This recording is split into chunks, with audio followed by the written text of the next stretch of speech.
Hello dear students. मैं आप जानते हैं जैसे मेरा नाम हिमांशु शर्मा है और मेरी क्वालिफिकेशन एमएससी मैथमेटिक्स है, पॉलिटेक्निक इलेक्ट्रॉनिक्स है और आईआईटी जेम क्वालिफाइड है। तो और मुझे काफ़ी एक्सपीरियंस है इन टीचिंग का। आप मुझसे BSc, BCA, BBA, polytechnic, BTech, IIT JAM ये सभी और या 10th या 12th क्लास का जो मैथ्स है उसके ऊपर जितने भी डाउट्स आपके हैं वो आप मुझसे शेयर कर सकते हैं। और इस सभी मैथ्स के ऊपर आप मुझसे क्लासेस भी ले सकते हैं। ऑनलाइन क्लासेस के लिए आप मुझे कांटेक्ट भी कर सकते हैं। और ये मेरा यूट्यूब का चैनल है, आप इसको सब्सक्राइब करके मुझे सपोर्ट करें। तो आज हमारा जो टॉपिक है वो कॉम्प्लेक्स नंबर है। कॉम्प्लेक्स नंबर को हम 11th-12th क्लास में भी देखते हैं और ये बीसीए में भी है और आपका बीटेक में भी है और पॉलिटेक्निक का भी टॉपिक है और बीएससी का भी टॉपिक है। तो कॉम्प्लेक्स नंबर क्या है, सबसे पहले हम उसके ऊपर डिस्कस करते हैं, फिर हम आगे बात करते हैं। तो कॉम्प्लेक्स नंबर क्या होता है? एक नंबर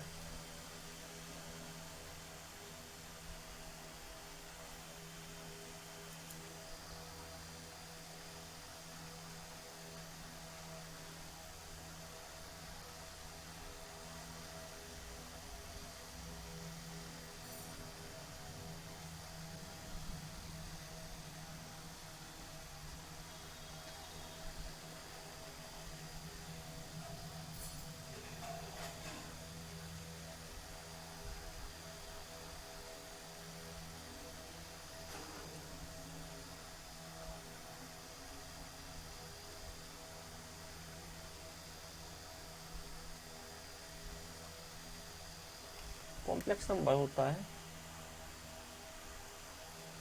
ए नंबर दो जा in form a plus i b. ठीक है, इस तरीके के किसी फॉर्म में नंबर हो तो वो हमारा क्या कहलाता है? Complex number.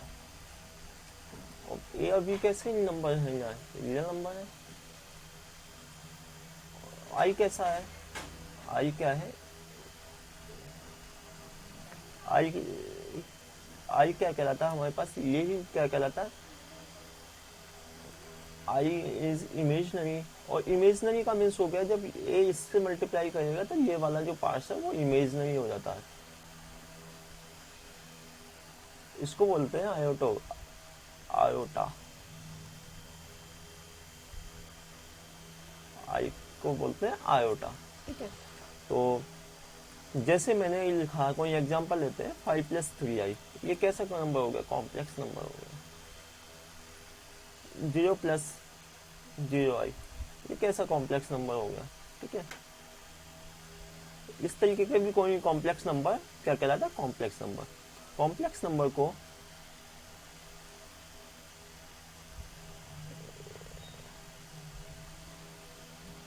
रिप्रेजेंट करते हैं जेड से। ठीक है, तो ये तो बात हो गई कॉम्प्लेक्स नंबर की कि कॉम्प्लेक्स नंबर क्या होते हैं। ठीक है, अब हम बात करते हैं इसके कॉम्प्लेक्स नंबर में एडिशन की। तो कॉम्प्लेक्स नंबर के एडिशन की जब हम बात करते हैं तो जैसे हमारे पास दो कॉम्प्लेक्स नंबर हो, Z1 equal a plus i b और Z2 इक्वल सी प्लस आई डी। इस तरीके के दो कॉम्प्लेक्स नंबर है, मैं इनका एडिशन करूं, मतलब Z1 Z2 करूं, तो हम क्या करेंगे? A plus i b plus c plus I d. ठीक है, तो हमारे पास क्या हो गया? ए प्लस सी हो गया और दूसरा क्या हो गया? प्लस आई कॉमन हो गया, बी प्लस डी। तो इस तरीके का ये नंबर क्या आ गया? हमें एक और नया कॉम्प्लेक्स नंबर ही मिला। ठीक है, तो इसके बाद कुछ प्रॉपर्टीज हैं इसमें जो हमने 11th क्लास में भी पढ़ा है। कम्यूटेटिव, कॉम्प्लेक्स नंबर कम्यूटेटिव भी होता है। कम्यूटेटिव का मीन्स है Z1 प्लस Z2, दो कॉम्प्लेक्स नंबर का हम एडिशन करते हैं तो यदि हम Z2 प्लस Z1 ये दोनों इक्वल जाएंगे। ठीक है, ये कंडीशन सेटिस्फाइड हो जाती है तो ये क्या होता है? कम्यूटेटिव रहा। फिर होती है एसोसिएटिव। एसोसिएटिव लॉ कहता है हमारे पास 3 कॉम्प्लेक्स नंबर है Z1 plus Z2 plus Z3 equal, तो हम क्या कर सकते हैं Z1 plus Z2 plus Z3, ये इस प्रॉपर्टीज को सेटिफाई करता है, ये बोलते हैं हम एसोसिएटिव लॉ। इसके बाद इसमें आइडेंटिटी होती है। आइडेंटिटी क्या होती है? आइडेंटिटी एडिशन आइडेंटिटी क्या होती है? 0 प्लस आई डी, ठीक है, 0 प्लस आई भी ले लो, ठीक है, 0 प्लस 0 आई, ठीक है, तो क्या हो गई है आइडेंटिटी। आइडेंटिटी की बात हो गई। इसके बाद हम बात करते हैं, इसमें बहुत से पॉइंट्स आ जाते हैं, जैसे आपकी बुक्स में दे रखा जीरो कॉम्प्लेक्स नंबर है, नेगेटिव कॉम्प्लेक्स नंबर है, एडिटिव इनवर्स है, तो ये सब चीज़ें क्या है आप इनको आराम से देख सकते हैं। इसमें जैसे मैंने बात की ना कि आपको मैंने बताया ना एडिटिव इनवर्स जैसे हमारे पास ये है ना, हमारे पास ये कोई ए और बी कॉम्प्लेक्स नंबर है तो इनका एडिटिव इनवर्स माइनस ए इंटू माइनस बी हो जाएगा, ठीक है, आप इस तरीके से भी कर सकते हैं। और मैं इसमें कुछ आपको और प्रॉपर्टीज़ के विषय में बात करते हैं। मैंने ये चीज़ें बताई ना, अब इसके बाद मैं इसमें सब्ट्रैक्शन की बात करते हैं, कुछ पॉइंट्स में आपको एक्स्ट्रा बताते हैं, फिर मल्टीप्लिकेशन की बात करते हैं। सब्ट्रैक्शन क्या हो गया, जब हमारे 2 कॉम्प्लेक्स नंबर है तो हम उनका सब्ट्रैक्ट कैसे करेंगे, ए प्लस आई बी ये कोई कॉम्प्लेक्स नंबर है, इसमें से मैं सी माइनस आई डी सब्ट्रैक्ट करूँगा तो हम क्या आ जाएगा ए minus C plus i common हो जाएगा बी माइनस डी, ठीक है, तो ये हमारे पास किस सब्ट्रैक्ट हो गया इनका। इस तरीके से हम हमसे कर सकते हैं इनको। उसके बाद हम धीरे धीरे इसमें आगे बढ़ते रहते हैं। मल्टीप्लिकेशन ऑफ 2 कॉम्प्लेक्स नंबर, तो मल्टीप्लिकेशन में भी सेम यही कंडीशन होती है, हम इनका मल्टीप्लिकेशन करेंगे, जैसे 2 कॉम्प्लेक्स नंबर Z1 और इंटू Z2 इनका मल्टीप्लिकेशन करेंगे, तो जैसे मेरे पास Z1 इक्वल मैंने ले लिया ए प्लस आई बी और Z2 इक्वल ले लिया सी प्लस आई डी, ठीक है, इस तरीके के हमने 2 कॉम्प्लेक्स नंबर ले लिए, तो इनके मल्टीप्लिकेशन हम जब करेंगे तो क्या हो जाएगा, इनको सीधा भी मैं लिख सकता हूँ, पर मैं मल्टीप्लिकेशन आपको करके दिखाता हूँ, a c plus a b a d i plus i b c plus i square d d, ठीक है, तो हमारे पास क्या रहेगा a c plus a d i plus i b c minus हो जाएगा ना आई स्क्वायर की पावर, अभी मैं आयोटा की पावर के विषय में बताऊंगा, आई स्क्वायर इक्वल क्या होता है -1 हो जाता है, मैं अभी इसके ऊपर डिस्कस करेंगे तो हम वहाँ बताएंगे बी डी, तो a c minus b d plus i common हो गया a d plus b c, इस तरीके के हम इसको मल्टीप्लिकेशन कर लेते हैं। उसके बाद हम इसमें भी प्रॉपर्टीज हैं, ये क्या होते हैं कम्यूटेटिव भी होते हैं, एसोसिएटिव भी, ये सब चीज़ें प्रॉपर्टीज आप देख लोगे, ठीक है। उसके बाद इसमें हम आगे बात करते हैं डिवीजन की, ठीक है, मल्टीप्लिकेशन की बात होगी ना, मल्टीप्लिकेशन में ये क्या होते हैं कम्यूटेटिव भी होते हैं,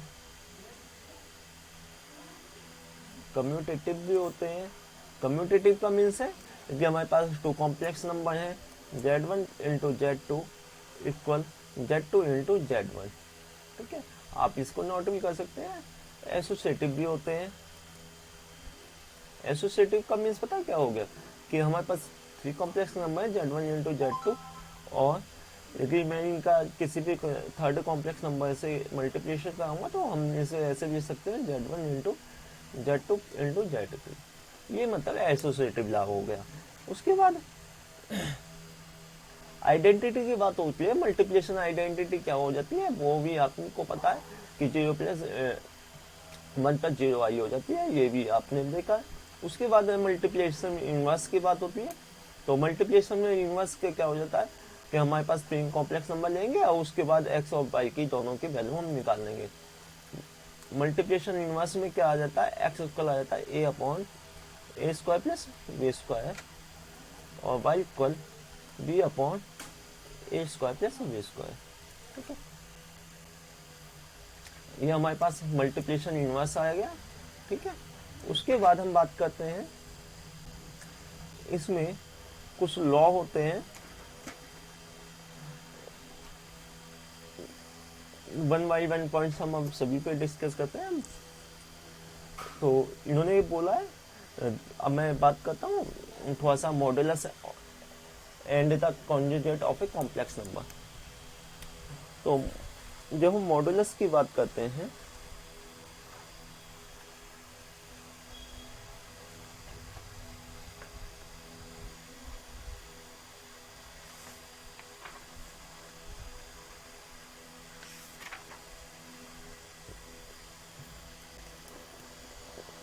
तो हम इसका जो सीधा आपके बुक्स में जो फॉर्मूले दिए हैं ना, आप सीधे उनसे भी निकाल सकते हैं इनको। ठीक है, तो मैं थोड़ा सा इन सब चीज़ों के ऊपर फिर भी और भी आपको डिस्कस करेंगे।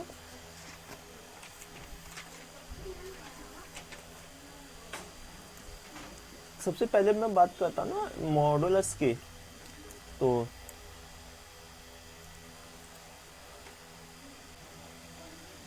हमारे पास जैसे कोई कॉम्प्लेक्स नंबर है z equal a plus i v. ठीक है, ये कैसा नंबर है, पॉजिटिव नंबर है। तो यदि मैं इसका मॉडुलस लूँ, जेड इक्वल क्या हो जाएगा, mod a square plus b square. Where यदि मैं बात कहूँ ए बी कैसे नंबर है, a and b real number है। ठीक है, और अब यहाँ मैं बात कर रहा था ना जेड की, तो मैं इसको बताता हूँ कैसे आता है ये थोड़ा सा। तो हमारे पास इस तरीके का कोई भी एक प्लान है और ये दूरी है, डिस्टेंस है, ये पॉइंट्स पी एक्स वाई है, ये कोई एम है, तो ये आर हो जाता है, ये जेड से भी डिनोट कर देते हैं। तो ये जब हमारे पास यदि मैंने ए और बी लेके चले ना, तो ये क्या होगा, ए और बी हो जाएगा। देन ये क्या निकल के आ जाएगा, थीटा इक्वल क्या आ जाएगा, ए स्क्वायर प्लस बी स्क्वायर आ जाएगा। ठीक है, जब हम उससे निकालते हैं तो ये इस तरीके से आता है। तो ये यदि ओ और ये पी मैंने लिया ना, तो ये ओ पी की वैल्यू कितनी आती है, ए स्क्वायर प्लस बी स्क्वायर। ठीक है, तो इस तरीके से हम इसको मॉडुलस के, अब आपकी जो बुक्स में दिया हुआ है इसमें बहुत सारी प्रॉपर्टीज है, उसके बाद में थोड़ा सा और डिस्कस करेंगे किसी और पॉइंट्स के ऊपर। जैसे मैंने बात की ना मॉडुलस की, तो मॉडुलस में मैंने ये चीज़ें बताई। और जो एक चीज़ और होती है कि मॉडुलस जो जेड की जो वैल्यू होती है वो ऑलवेज किससे ग्रेटर देन होती है, 0 से। ठीक है, या इक्वल होती है 0 के। ठीक है, तो मतलब नेगेटिव नहीं हो। तो यदि मैं बात कहूँ ना इसमें, तो mode Z equal 0, if z equal 0। ठीक है, एंड जैसे मोड के अंदर कोई नेगेटिव वैल्यू भी आएगी तो मोड की वो क्या करेगा, पॉजिटिव कर देगा। यदि मैं बात कहूँ ना mod z small then is greater than to 0 if z equal not to 0, ये कंडीशन हो जाती है। इसके बाद सेकंड प्रॉपर्टीज है, थोड़ा सा मैं प्रॉपर्टीज के ऊपर डिस्कस कर लेते हैं फिर आगे बात करते हैं। सेकंड प्रॉपर्टीज है, यदि माइनस के मॉड जेड है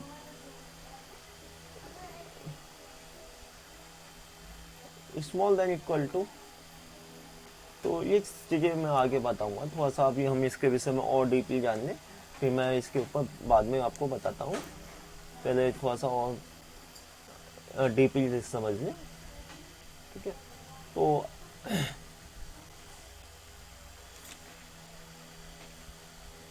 क्योंकि मैं मॉडुलस आर्गुमेंट की बात करूँगा ना, तो वहाँ उसमें ये चीज़ें क्लियर करूँगा। ठीक है, तो modulus and conjugate of A complex number. तो कॉन्जुगेट के विषय में मैं बात करता हूँ। तो जैसे हमारे पास दो कॉम्प्लेक्स नंबर हो तो इसमें कुछ कंडीशन है। जैसे कंडीशन में यहाँ लिखता हूँ, यदि हमारे पास टू कॉम्प्लेक्स नंबर है Z1 इंटू Z2, ठीक है, तो यदि मैं इनको Z1 का मॉड और Z2 का मॉड, ठीक है, या इसमें कुछ और प्रॉपर्टीज हैं जो आपके 11th क्लास में आपने पढ़ी हुई होंगी। Z1 अपॉन Z2 इक्वल किसके हो जाता है, Z1 का मोड अपॉन Z2 का मोड, ठीक है। इसके बाद है third properties, Z1 bar into Z2 बार। ये जो बार का मीन्स हो गया ना, इसमें पता है अभी मैं आपको बताऊंगा कॉन्जुगेट होते हैं। कॉन्जुगेट कैसे होते हैं, Z बार इक्वल हो जाता है A plus A minus i b. तो मैं इसे आगे मैं आपको बताऊंगा, तब वहां से आप इसको क्लियर कर लेंगे, ठीक है। तो इस तरीके के हो गए। तो इसको हम ऐसे भी लिख सकते हैं Z1 इंटू Z2 दोनों का एक साथ बार, ठीक है। तो ये इक्वलेंट हो जाता है। इसके बाद और भी इसमें कुछ प्रॉपर्टीज होती हैं, वो सब चीज़ें जैसे जैसे क्वेश्चन में आएंगे हम करते रहेंगे। ये सब चीज़ें हमने अब देखा। उसके बाद है power of i. Power of i की जहाँ तक बात होती है, मैं थोड़ा सा हिंट दे देता हूँ। आई इक्वल कितना होता है, वो तो माइनस के बाद मैं इसकी स्क्वायरिंग ऑन बहुत साइड कर दूं,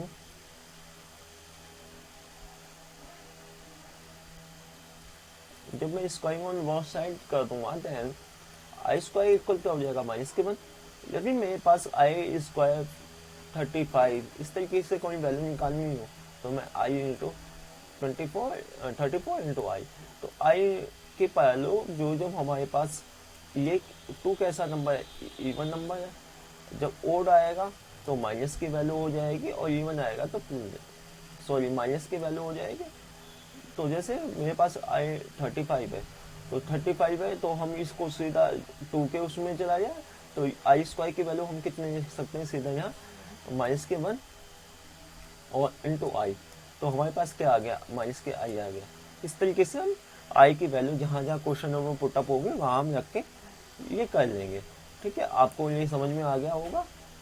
अब मैं आगे चलते हैं, आइडेंटिटी ऑफ कॉम्प्लेक्स नंबर। जैसे मैंने कल भी बताया था ना, आइडेंटिटी ऑफ कॉम्प्लेक्स नंबर।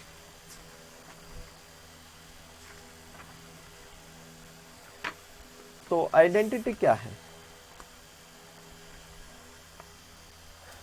थोड़ा सा इसके ऊपर मैं 11th क्लास में आया हुआ है, डिस्ट्रीब्यूशन लॉ है, इन सब चीज़ों के ऊपर कम्यूटेटिव लॉ है, मल्टीप्लिकेशन लॉ है। तो ये सब चीज़ें मैं थोड़ा सा आपको हिंट दे देता हूँ। जब हमारे पास Z1 प्लस Z2 इनका मैं स्क्वायर करा दूँ तो हमने फॉर्मूला पढ़ा है A प्लस बी का होल स्क्वायर इक्वल क्या हो जाता है, A का स्क्वायर प्लस बी का स्क्वायर प्लस 2AB।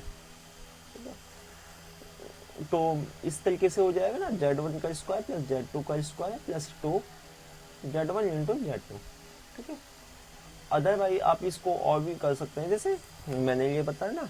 तो उसके बाद इसको कैसे कर सकते हैं, ये कैसे आया मैं इसको बताता हूँ। जैसे Z1 प्लस Z2 का स्क्वायर है, तो हम इसको लिख सकते हैं Z1 plus Z2 into Z1 plus Z2। इस तरीके से लिख सकते हैं। मल्टीप्लिकेशन हम कहाँ आएंगे, Z1 into Z2 plus Z1 into Z2, ठीक है। Z1 plus into Z1 into फिर ये हो गया ना, प्लस ये हो जाएगा Z2 इंटू Z1 प्लस के Z2 इंटू Z2। तो जैसे आपने देखा ना, Z1 का square plus 2Z1 Z2 plus Z2 का स्क्वायर, ये आ गया ना। ये अभी हमने यहाँ लिखा, सेम ऐसे इस तरीके की आइडेंटिटी। तो इसमें जैसे आप इसको ऐसे भी लिख सकते हैं, डिस्ट्रीब्यूशन लॉ है, इसकी हमने प्रॉपर्टी इसमें यूज हो गया और इससे हमने इसको प्रूव कर दिया। उसके बाद हम आगे बढ़ते हैं, आइडेंटिटी की बात हो गई, पोलर रिप्रेजेंटेशन की बात होती है। यदि पोलर रिप्रेजेंटेशन की बात हो तो थोड़ा सा मैं आपको इसका भी हिंट देता हूँ। आपने 11 पॉइंट्स में पढ़ के आए हो पोलर रिप्रेजेंटेशन।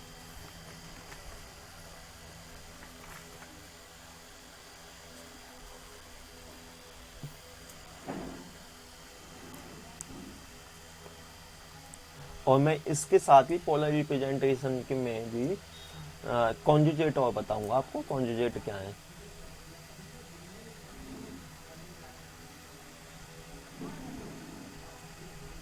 और कुछ पॉइंट्स आपके जो बुक्स में है ना, वो आपके जैसे मैं आपको वो सभी चीज़ें और क्लियर कराता हूँ।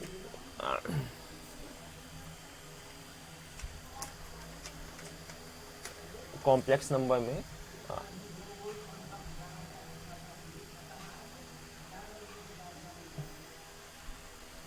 तो जैसे पोलर रिप्रेजेंटेशन की बात होगी ना, पोलर रिप्रेजेंटेशन का सीधा सा मैंने 11th क्लास में भी बताया था।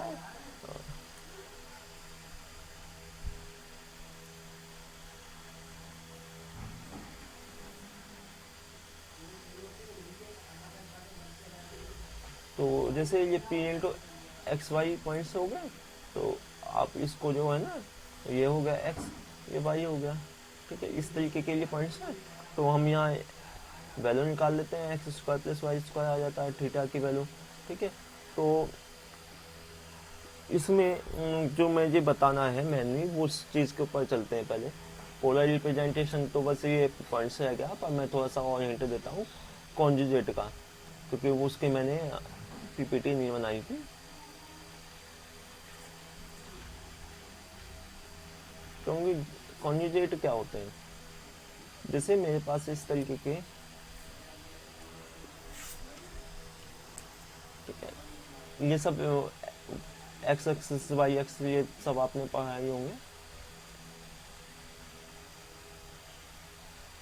तो ये कोई पी जेड है और ये क्यू जेड है, दो कॉम्प्लेक्स नंबर हो गए। तो यहाँ तो थीटा प्लस हो गया, यहाँ थीटा माइनस हो जाएगा, ठीक है।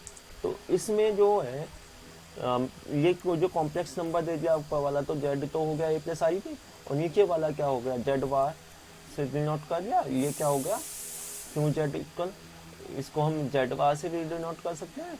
तो ये क्या हो गया हमारे पास, इस तरीके के क्वेश्चन हो रही है। यदि मैं इसमें से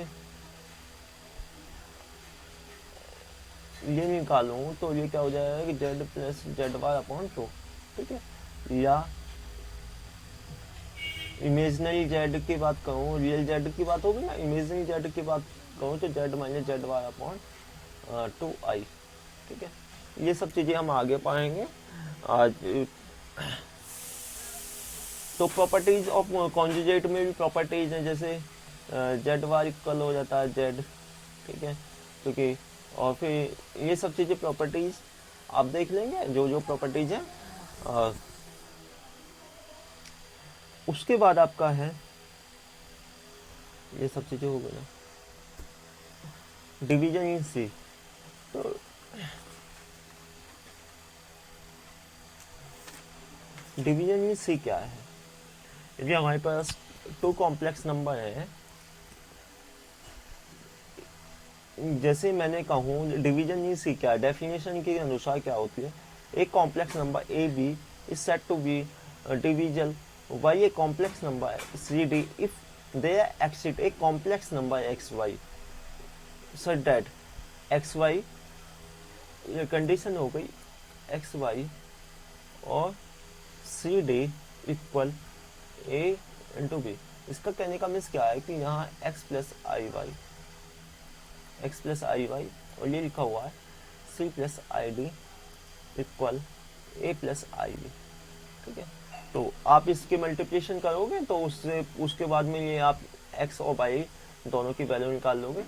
तो कैसे करते हैं, जैसे मैं बता देता हूँ फिर भी आपको। तो मल्टीप्लिकेशन की हमने एक्स सी माइनस वाई डी आ जाएगा, और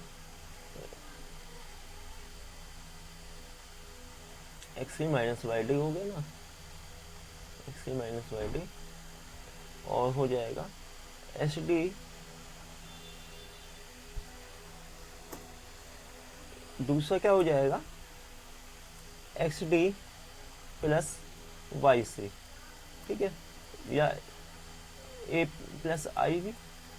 तो इससे हम कंपेयर करेंगे तो क्या हो जाएगा x C minus Y d equal a, h d plus Y c equal b. अब यहाँ से एक्स और वाई की दोनों की वैल्यू हम निकाल सकते हैं। तो ये क्या हो गया, हमारे पास डिवीजन हो गया। उसके बाद है models argument of polar standard form. ठीक है, तो मॉडल्स आर्ग्यूमेंट का ये पोलर स्टैंडर्ड फॉर्म है क्या? तो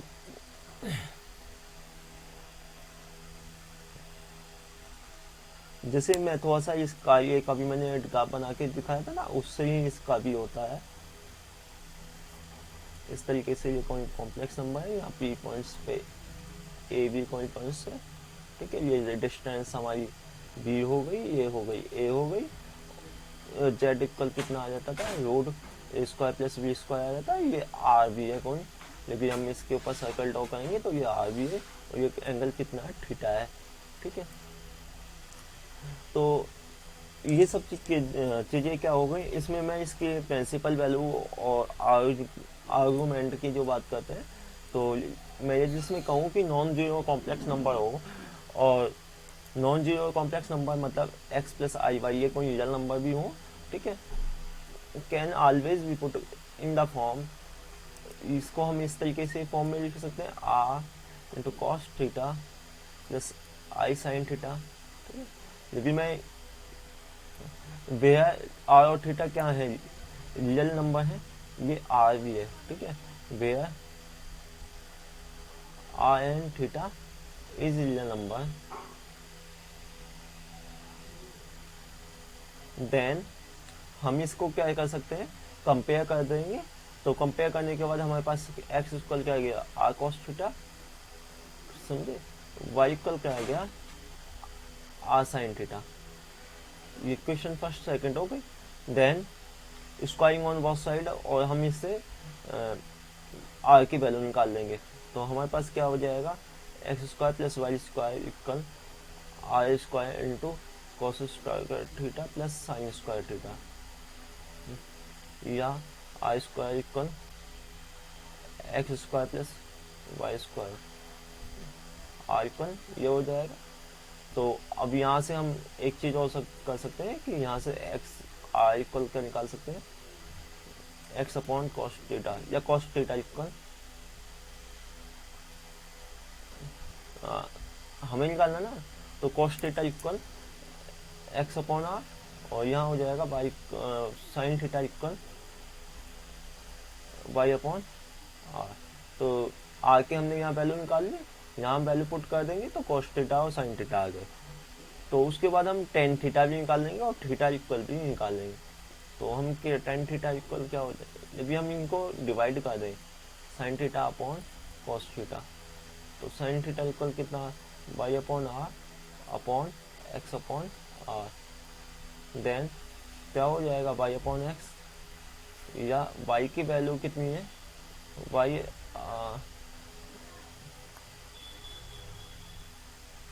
वाई अपॉन एक्स आ गया ना, तो यह थीटा इक्वल क्या हो जाएगा, tan inverse y upon x. ये sine theta upon cos theta equal tan theta हो जाता ना, तो ये क्या हो जाएगा, थीटा इक्वल ये निकल के हम थीटा की वैल्यू भी निकाल सकते हैं। तो इसके बाद प्रिंसिपल वैल्यूज की जो बात होती है, तो उसमें जो थीटा हमारे टेन में जो होती है, वो पाई माइनस पाई से लेके प्लस पाई तक की जो वैल्यू होती है वो प्रिंसिपल वैल्यू में होती है। तो इसका हम प्रिंसिपल वैल्यूज भी निकाल लेंगे। उसके बाद है हमारे पास डी मॉर्गन थॉर्म्स। तो उससे पहले मैं थोड़ा सा और कॉन्सेप्ट आपको बताता हूँ। इसको हम वेक्टर रिप्रेजेंटेशन भी कर सकते हैं, और हमारे पास एक दो पॉइंट्स और हैं, मैं इसको हटा देंगे। थोड़ा सा मैं उसके विषय में डिस्कस कर लेते हैं। यदि हमारे पास दो कॉम्प्लेक्स नंबर हैं,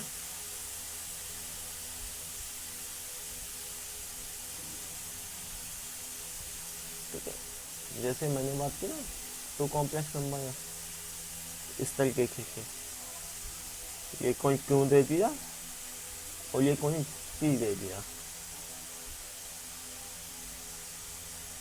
ठीक है।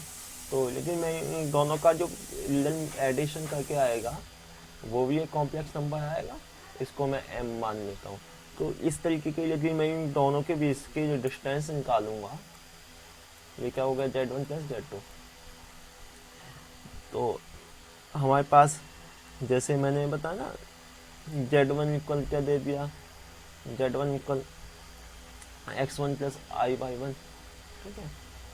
Z2 इक्वल क्या दे दिया, S2 प्लस I/2, ठीक है।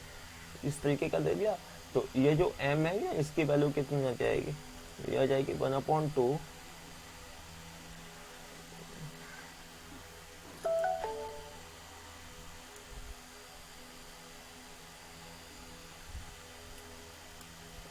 P से Q के बीच के डिस्टेंस निकालने ना, ये तो आ गई हमारे पास। P से Q के बीच की डिस्टेंस क्या हो जाएगी, 1/2 X1 प्लस X2 और 1/2 Y1 प्लस Y2, ठीक है। तो इस तरीके की हम इसमें डिस्टेंस भी निकाल सकते हैं। अब डी मॉर्गन थॉर्म्स को मैं अभी बताऊंगा, पहले उससे पहले और पॉइंट्स देख लेते हैं। उसके बाद आपके बुक्स में कुछ आर्गुमेंट्स दे रखे हैं, तो वो मैंने अभी सब पहले आपको डिस्कस कर लिए थे। फिर इसमें एक थॉर्म्स दे दी, प्रूफ करना है कि Z1 माइनस Z2 का mod is greater than to equal Z1 minus Z2। तो ये सब चीज़ें पॉइंट्स बहुत इजी थॉर्म्स हैं, थॉर्म नंबर फर्स्ट और theorem number 2। Theorem number first क्या रहती है, थॉर्म नंबर फर्स्ट है Z1 प्लस Z2, ये आप सीधा नोट भी कर सकते हैं, small than equal to Z1 plus Z2, ठीक है। दूसरी थॉर्म से इसमें सीधा नोट भी करने, प्रूफ का कहीं आता नहीं है। Z1 minus Z2 is greater than equal to, किसका हो जाता है, Z1 माइनस Z2। अब मैं डी मॉर्गन थॉर्म्स की बात कर रहा था। डी मॉर्गन थॉर्म्स में क्या होता है, डी मॉर्गन थॉर्म्स में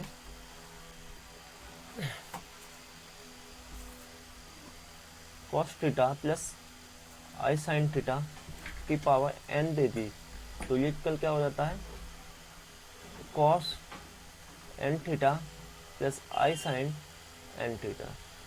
ये हम आगे एक दो क्वेश्चन बाद, जिसमें कॉम्प्लेक्स नंबर में जब मैं पार्ट 2 और पार्ट 3 की जो वीडियो बनाऊंगा ना, उसमें वहाँ से ये चीज़ें सब प्रूफ भी करूँगा।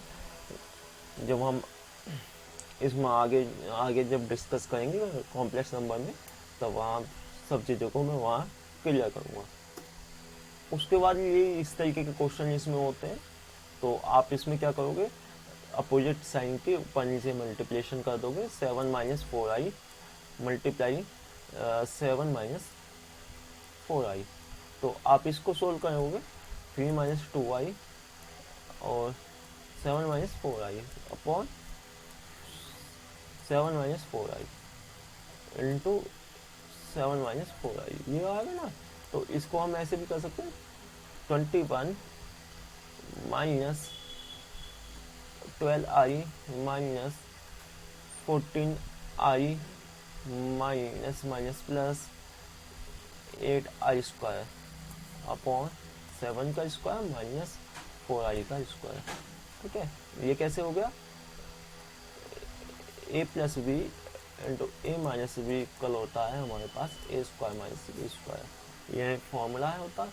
तो उससे हम इसको सोल्व कर देंगे, तो क्या होगा, 21 माइनस 26i माइनस का हो जाएगा ना, आई स्क्वायर की मैंने अभी बताया ना -1 होती है वैल्यू, तो ये हो गया 8 अपॉन 49 माइनस कितना हो गई 16i, देन ये हो जाएगा, इसको सोल्व करेंगे तो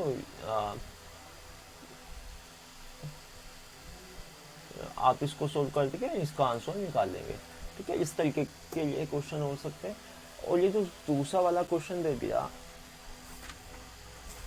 आप इसको कैसे करोगे, तो ये क्वेश्चन करने का तरीका है,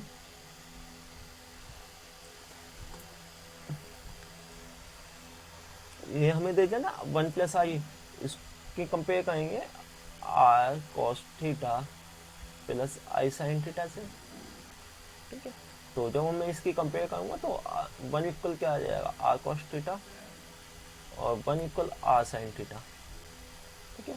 तो इसके बाद मैं स्क्वायरिंग ऑन बोथ साइड करके जब इसको सोल्व करूँगा तो 1 square plus squaring on both side और फिर एडिशन कर देंगे, तो r square equal cos square theta plus sin square theta.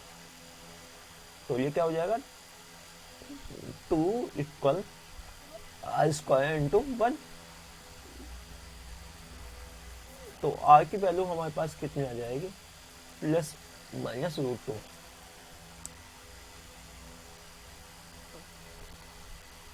अब इसके बाद हम क्या करते थे, cos थीटा और sin थीटा निकालते थे। तो cos थीटा, यहाँ से cos थीटा इक्वल क्या हो जाएगा, 1/r, ठीक है।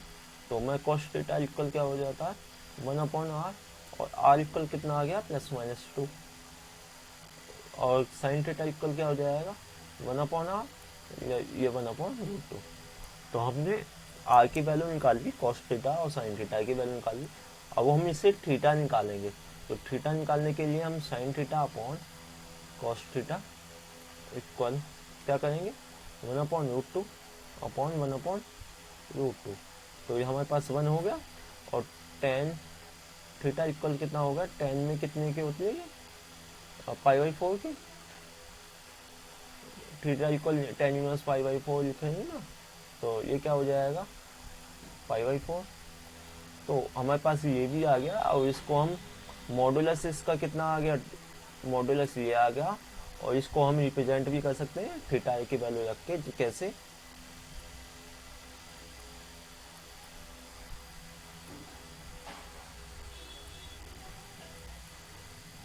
मैं इसको लिख सकता हूँ ना, एक सेकेंड, मैं क्या लिख सकता हूँ, 1+i equal √2 into cos theta की जगह कितना लिखूँ, कॉस थीटा की जगह 1/√2, या π/4, थीटा इक्वल की तो π/4 आ गया, π/4 plus sin theta, i sin theta की जगह क्या होगा, π/4। तो इस तरीके का मॉडुलस भी निकालता है, और इसका ये इस तरीके के क्वेश्चन होते हैं। तो किसी भी बच्चे को कोई डाउट्स हो तो वो मुझसे शेयर करें और मुझे कमेंट करके बताएं। ये मेरी फर्स्ट वीडियो है फॉर BCA के लिए, BSc के लिए, और आपको कोई डाउट्स रह गया हो तो मुझे शेयर करें, और मेरे इस चैनल को लाइक करें, सब्सक्राइब करें और शेयर करें।